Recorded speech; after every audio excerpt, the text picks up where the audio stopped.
Et Victor Hugo, un poète, un savant français, mort en 1885, nous disait « L'amour charnel n'enfante que les larmes et l'amertume, mais il faut regretter avant et pas après. » Une femme française, ils ont écrit un livre à ce sujet de cette femme, s'appelle Madame de Staël, un livre de 600 pages, c'est énorme, non?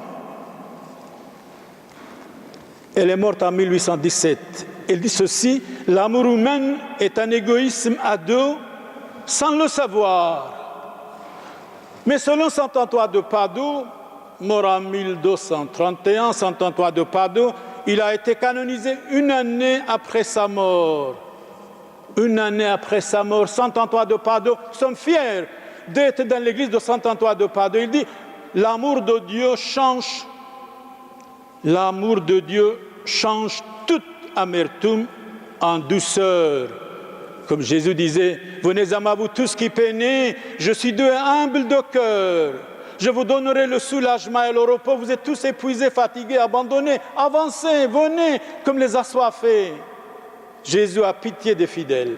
Jésus a pitié de la foule. Ils étaient abandonnés comme des brebis sans berger. Vraiment, aujourd'hui, c'est le cas, au XXIe siècle déjà. Alors, saint Augustin parle de l'amour de Dieu, purifie la conscience. La conscience, c'est la voix de Dieu.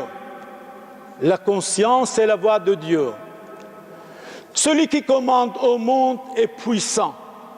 Mais celui qui est heureux, celui qui porte Dieu lui-même dans sa conscience. La conscience, c'est la voix de Dieu. La conscience, c'est la voix du peuple. La voix du peuple, c'est la voix de Dieu. Regardez ce qui se passe dans les pays arabo-musulmans. La voix du peuple, c'est la voix de Dieu. Les dictateurs fuient parce que le peuple a réagi. Vous, les peuples, vous pouvez faire tout. N'inclinez jamais devant la dictature, n'inclinez-vous jamais devant le mensonge, mais inclinez-vous devant la vérité. Mais devant le mensonge, la dictature, jamais. Vous êtes à l'image de Dieu, frères et sœurs.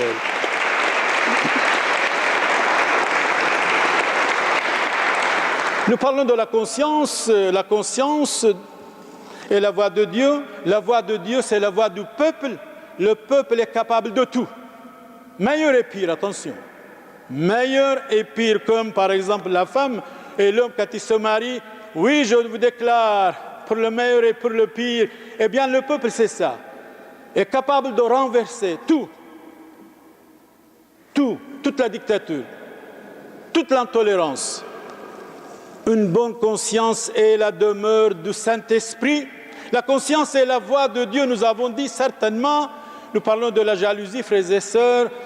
Selon saint Bonaventure, un grand saint, saint Bonaventure, mort en 1274, un grand saint italien. Oui, le pape est en Italie, notre pape Benoît XVI. La jalousie a 2 filles.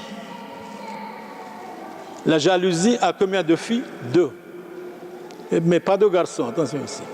La jalousie a 2 filles, la tristesse et la joie. Alors, la tristesse, ça veut dire quoi? La jalousie a 2 filles, la tristesse à cause de la prospérité du prochain. Le prochain, votre ami a réussi, vous êtes triste parce que vous êtes jaloux, parce que vous ne l'aimez pas. La jalousie a 2 filles. La tristesse à cause de la prospérité du prochain parce qu'il a réussi. La joie à cause de ses problèmes, de ses malheurs. Quand votre ami que vous ne l'aimez pas, votre voisin, quand il a des malheurs, des problèmes, vous avez la joie. C'est pour cela saint Bonaventure dit, la jalousie a 2 filles. La tristesse à cause de la prospérité du prochain. La joie à cause de ses malheurs. Tant pis, comme ça, bon, parce qu'on n'aime pas. Alors, frères et sœurs, nous parlons vraiment de la jalousie. La jalousie est une source de mots. Mal, mot, c'est le pluriel. J'ai regardé dans le dictionnaire, une abondante nature de péché, la jalousie.